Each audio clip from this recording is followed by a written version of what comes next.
how can you be turned on if you're a woman to somebody you don't know? If women feel excitement below the waist, it's the wrong guy. It's a fantasy. It's like men being turned on to pornography. It's totally fantasy. It's not reality.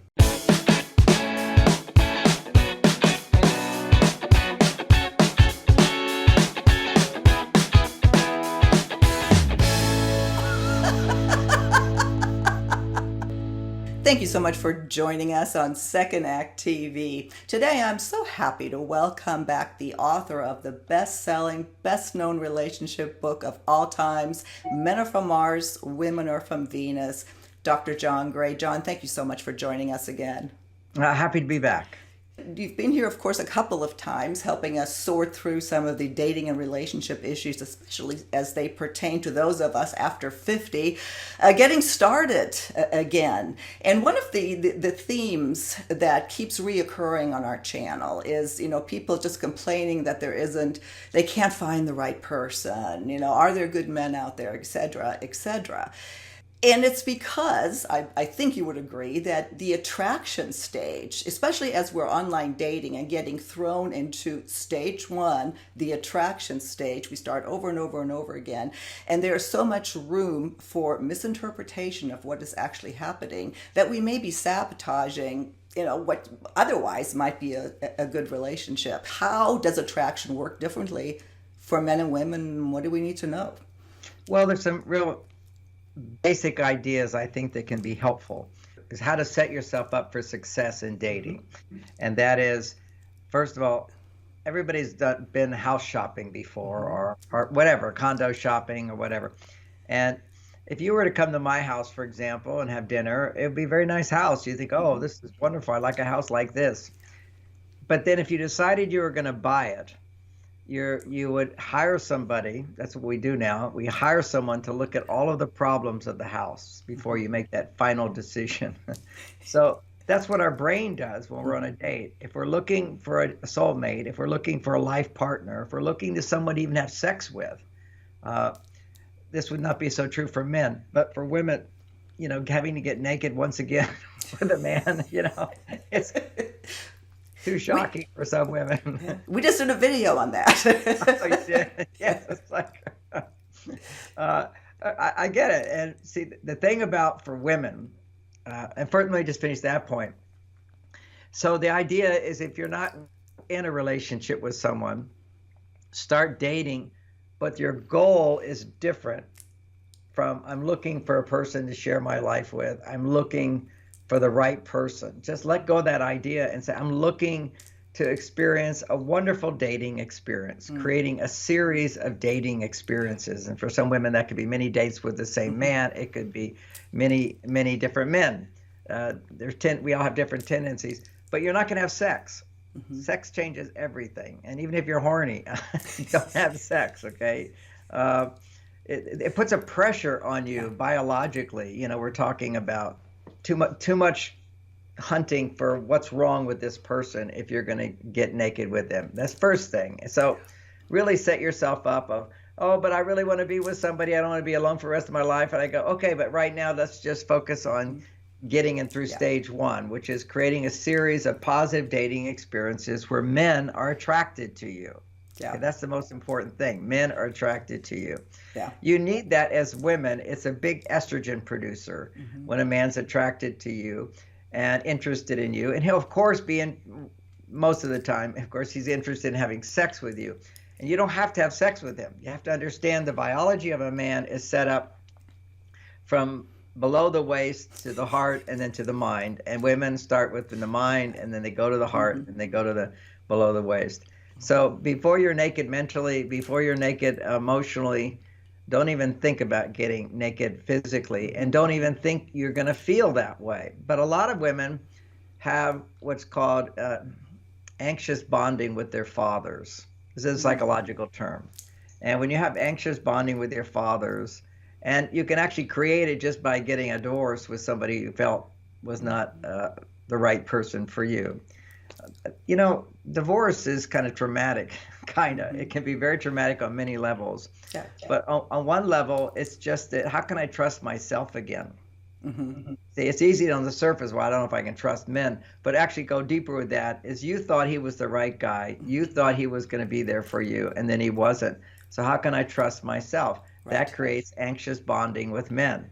But a lot of this just started in childhood. If you have a series of the wrong men, okay, Yeah. if you have a series of relationships and they haven't worked out, and you realize I picked the wrong guy, if that's actually the experience, and it's true to various degrees. Well, that's why this conversation is so important because, especially at this age, we bring so much of that to the table that we do keep creating and not understanding what real attraction is really about. Right. That's called baggage. We carry our baggage and lack of trust. So once again, we're looking at the brain will go into a bias towards looking at negativity, whether a childhood experience or later in life experience. Your brain is, if you've been wounded, you're going to watch out again. I got a splinter in my finger today, and so now I'm like going to be more careful when I go to that place where there's splinters. Okay, so it's a natural thing to be more cautious after you've been burned. But over and over in a lifetime of baggage, we tend to look at the negative rather than reprogram the brain to look at the positive. There's research showing, how to help pessimistic people. In a sense, that's what we're talking about, a bit of pessimism around dating and, and hopelessness and despair and where are the good men, all that stuff. Okay, you're looking for the perfect man. You have to just focus on a series of positive dating experiences where you're not judging the other person, but you're using the other person. Now, this is for women. This isn't for men. Is that men don't mind being used. We're tools. We don't care about it as long as you're happy. Okay. The thing is, there's research years ago. I saw something where a man experiences a shift in well-being just being in the presence of a woman for 20 minutes or something like that. A happy woman. Okay. See, when I married Bonnie, my wife, I remember there was this shift that took place, and I realized that my life was sort of like in black and white. I was a happy person, a successful person, but I married her, and suddenly it was like full color. And a woman can't even imagine that shift because she doesn't have a male body. But just being in the presence of a happy woman uplifts a man, particularly energetically. A bit online, but way more just he does something for you and you appreciate it. There has to be a him doing for you. So that's the next step. Don't do anything for him, but give signals of what he can do to provide an extra layer of fulfillment for you. So you don't want to fake it or just, some women say, I'm just so happy all the time, I don't need a man at all. Well, you're not going to get a man. You need to be happy, but you need to have a concept that, it's nice if you have a really good meal to have a dessert. Think of men as dessert. Your life has to be a main meal and be happy. You can be happy alone, but you're missing something. And that's dessert. So hold him in the context of dessert. And then it's not such a serious decision or choice. Anytime we add danger to something, the brain just goes into pessimism. It goes into looking at what's wrong as opposed to looking at what's right. And when your brain is actually doing that, it will start hunting out and knowing the right men for you. The brain has a reticular activating system. This is why setting goals is so important, or setting your intention, but a simple version of intention. What we're talking about is your intention is not to find the right person, but to have a series of positive dating experiences. The second one is to use a man to make you happier. So this actually rewires the brain. Yeah. So our audience is largely 50 men and women. And in that first stage of attraction, because there are such differences, when you say that, one, it's counterintuitive, and I just find it fascinating, for a woman to think that she doesn't have to give to a man to make him happy. What should men know on that same level? Is there an equivalent? Yes. Okay, but again, your job is not to make him happy. Your priority is, I want to be happier in my life. I want to enjoy the attention, the affection, the interest, the desire of a man, and bask in that. Just enjoy it like you're a queen. Everybody's serving the queen thing. And there's men that are happy to do that. And the men that you're turned on to and you pursue are not happy to do that. And you won't even create a space for them to do that. because they excited you right away. If women feel excitement below the waist, it's the wrong guy. If you're, most of the time, okay, so this is just that. How can you be turned on if you're a woman to somebody you don't know? Okay, it's a fantasy. It's like men being turned on to pornography. It's totally fantasy. It's not reality.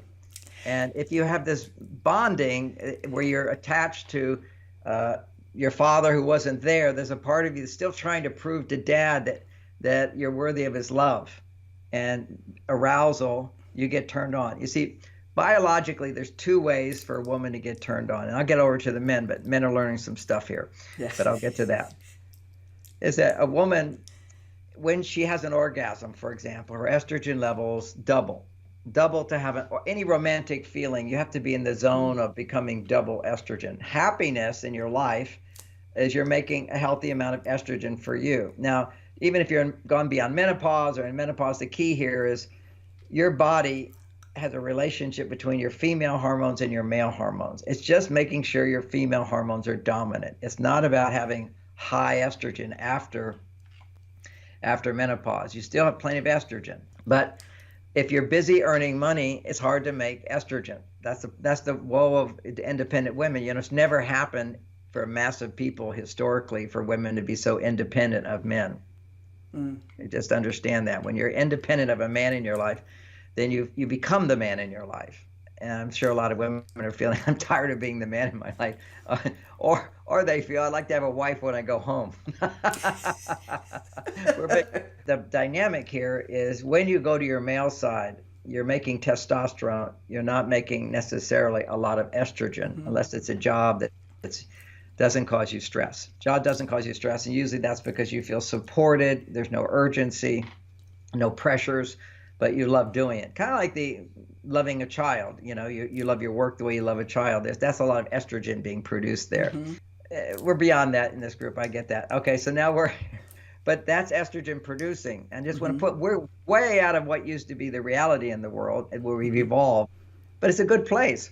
It's freedom. More freedom brings up women are free to go to their male side, men go to their female side, then they retire. When a man retires, he's going fully to his female side. So you'll find while you don't see any guys around, they're all retired. They're all like lack of low motivation. Their testosterone levels have dropped. When men's testosterone levels drop, they have little motivation. They have little erections. We've done videos on that too.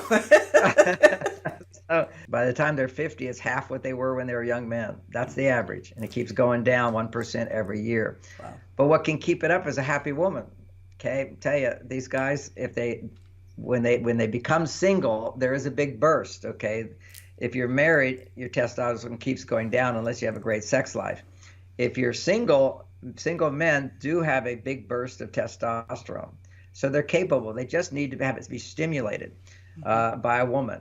And not necessarily sex, but a happy woman who lets him do things for her. So you're at the table, the bill comes. Don't you dare split that bill. Don't you dare offer to pay that bill. Don't need reciprocity at all with the man. See, women always take turns. We're going to split it equally. Women do so much at the table.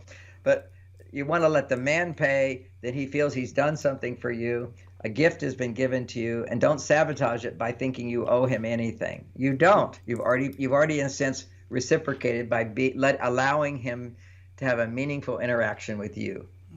Go ahead. What would you say then, again, getting to that attraction, if I asked you, what is the most common misinterpretation that happens that people just don't realize? They just don't realize that if you're turned on right away to a man, it's not a healthy reaction, and that you want to find a man. You tend to be a codependent woman, which so many women are. Codependence means I'm making his needs more important than mine. Yep. And so that's a woman who flames on right away to somebody who's the wrong person. Literally, you've got little antennas that go, who's the man who's not available to me and will never give me what I really want? Except that it will come alive then. So when you have that tendency, then the flip side of that tendency is the right compatible type men for you will not be exciting to you. They'll just be interesting to you. And maybe you want to be their friend for a while, but you don't want to put them in the friend zone. That's the problem. You find a good guy, you'll put him in the friend zone and there'll never be sexual attraction because You've asked him too much about what he feels. You've done too much for him. You don't ever ask a man what he's feeling. You want to share what you're feeling. And when you share what you're feeling, if you're stressed that day, oh, I'm so glad to see you. I just wanted to talk about my day for a few minutes and talk about things that are bothering you using emotional phrases like so frustrating, I'm so angry at this person, I was so disappointed, but now I feel better, I got it off my chest. See, that makes him feel like he's doing something. But don't complain about any ex-men or whatever like that. Just leave all that subject off.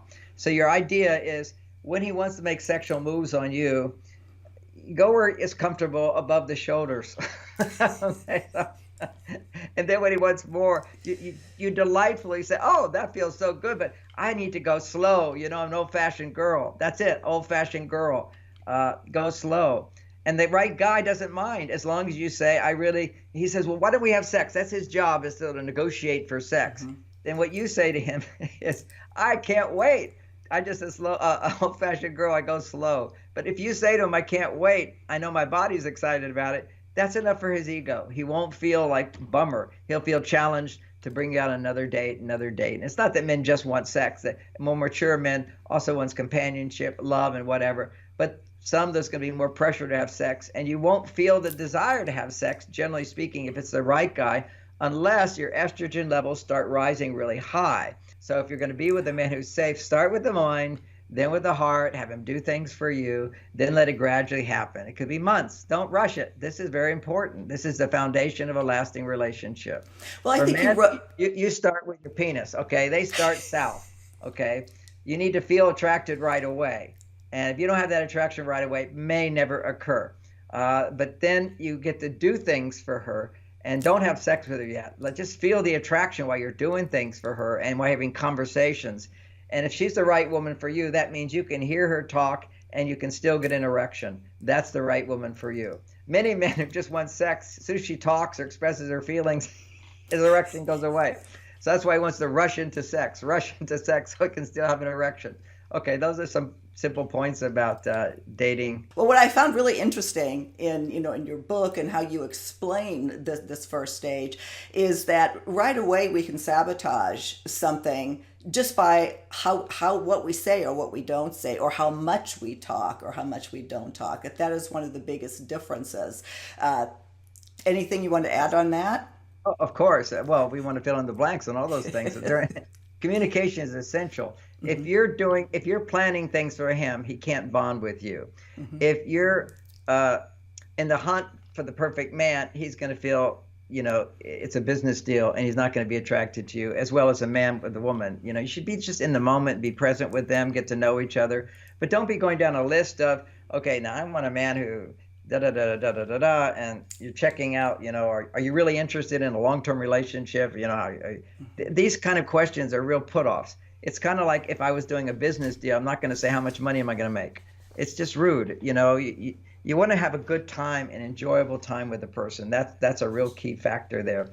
When it comes to talking, women should talk 3 to 4 times more than a man. Mm-hmm. And your big mistake, women, is you ask questions all the time. And generate conversation because you feel a little insecure to share what you think. Mm-hmm. You want to have a conversation where you're definitely not being a people pleaser. This is to the woman. Men, you are a people pleaser. You should please her. Your job is to please her. Your job is to ask questions. The more she talks, the more she'll bond with you if you don't interrupt her with solutions or argue with her. What you can do you don't have to agree. See, the whole thing is you don't have to agree, but you can always validate. Validation is a confusing thing. Back in the 90s, all the women were saying, we want to be validated and validated. Well, if a man doesn't have the same experience of life, it's very hard to see to step into your high heel shoes and wear a dress.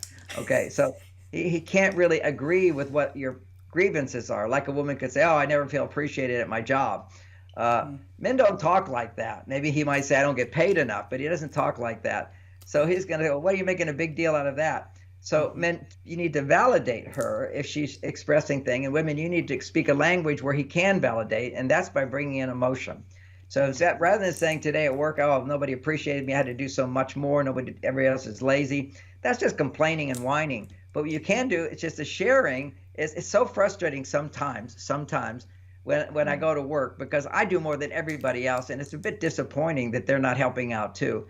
But at the same time, it's not a big deal. That's where you then always close it. Some frustrations, some concerns, some worries, and it's not a big deal. As soon as you say that phrase, it's not a big deal, you become way attractive to him.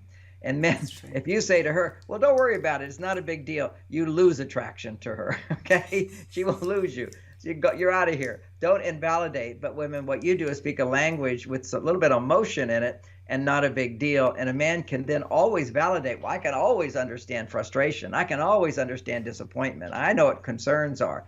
And if he starts to interrupt with solutions while you're talking, and you can talk about really good things too. I'm not just saying that, but usually it's the upset things that men don't always relate to. So women should talk more, should share more, should carry the conversation. Women tend to always ask way more questions and get him to talk and get him to talk. Because instinctively, you know that if somebody asks you questions, you start to bond with them. You start to be seen as a good person in their eyes. Well, for men, they don't have that reaction. Basically, you keep asking a man questions, he'll keep answering them, he'll be talking about himself, he's bonding with himself more and not you. He needs to penetrate you. Listening is a penetration of you, going deeper and deeper inside of you. And men, validate more and show some curiosity, talk less, and these are the things to use, the questions. Help me understand that better, you say. She gets to talk more. And then, after she seems to pause, well, tell me more about that. She just loves it. It's wonderful feeding her ice cream, and when there's a pause, well, what else? It's like, you're so interesting. I want to get to know you and so forth. And that's such a powerful thing. It's the art of seduction of a woman is asking her questions and just being quiet. It's a little, not too quiet. That can be a little too intimidating, but share a little bit and then always come back to her. Limit how you speak. I love that. Every time I hear that or read that, because you've referenced it before, I just laugh, but it is so true. If a man said to me, oh, tell me more, it's like, that's like crack for a woman. Exactly. Men just don't understand it. And ironically, she's over there doing it to him. Well, what else? And tell me why this. And you're such good conversationalists asking questions of the man when the man needs to ask you questions, and he's not going to be so good at it like you. So you might even think he's not interested in you. That's why you pick up the conversation, not by asking questions, but by sharing more and sharing more. And it's a risk, I know, because he's over there, quiet guy. And why would you, well, is he mad at me? Does he not care about me? What? No, he just has nothing to say. He's not a conversationalist in most cases. And the guys who are, they will dominate the conversation and they not get to know you. My wife taught me this, because I'm a teacher. People always want to talk to me about, ask questions. And so I'm happy to answer relationship questions and my expertise.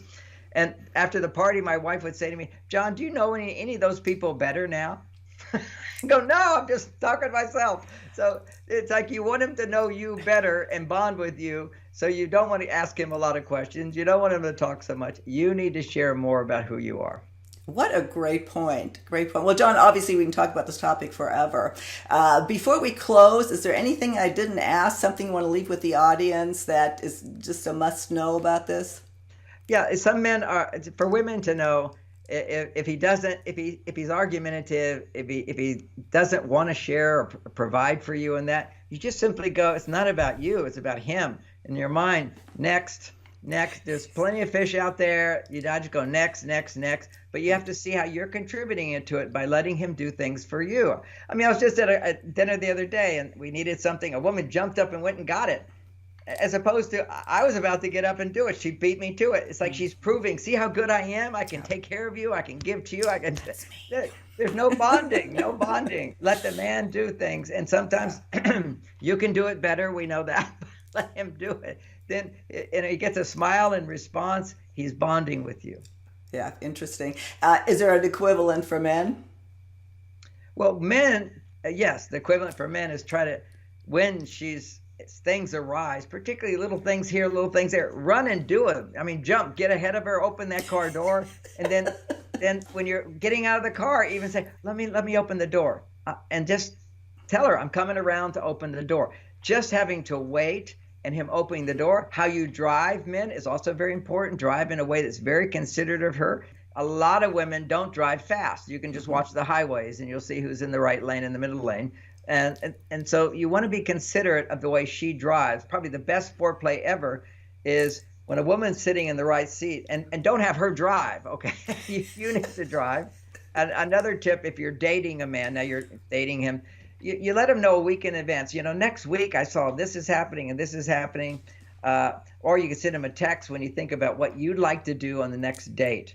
And you send him 3 choices. And you say, oh, here's 3 things I like to do and I would love to do. Or this weekend there's this and there's this and there's this. That way, then you say, would you pick? Then he gets to take credit for the date. When he takes credit for the date, he takes the risk. I'll pick this. I'm going to take you. I'm going to provide for you. And then it turns out, well, he bonds with you. But know that how you respond to what he says or does is how he will feel more attracted to you. And men, when she says to you, well, what do you want to do? You can say, oh, I'm really more interested in what you want to do.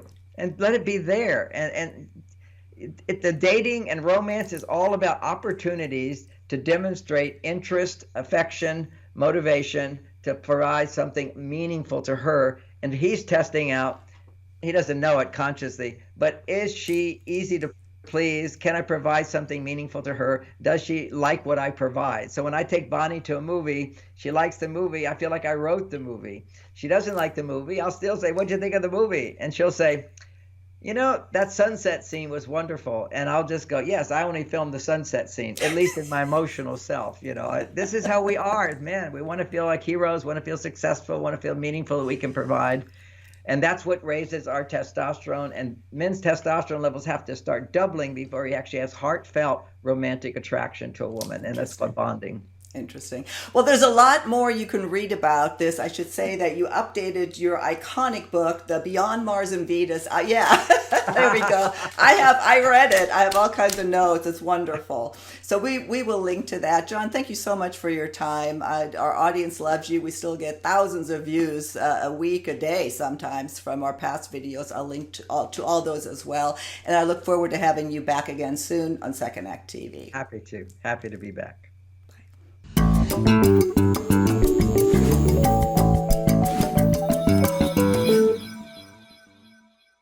If you haven't done so already, please be sure to subscribe to our channel. The button is right over here. Just click on through to YouTube, and when you see the little bell right next to the subscribe button, hit that too. We'll notify you every time we launch a new video. See you next time.